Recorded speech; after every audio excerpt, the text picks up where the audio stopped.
Dozvolite mi da kažem, ne za ovo mesto, ali za neka druga mesta, bilo je i propuste ljudi.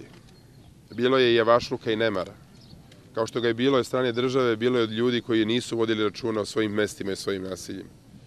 Ne kažem da je to ovde bilo, ali na drugim mestima je bilo. Sad sam imao priliku u Leskovačkoj opštini da razgovaram s ljudima koji su mi to priznali i rekli da je u prošlosti bilo zatrpavanja kanala, ne samo nečišćenja. S druge strane, nije bilo ni volje da se ljudi angažuju po jednog čoveka iz porodice u mestu koje ima 1000 kuća, 1000 ljudi može da pročisti kanal. Ne može se sve uvek očekivati samo i od države. U najmodernijim državama, najrazvijenijim državama, ljudi takođe urade neki deo svog posla.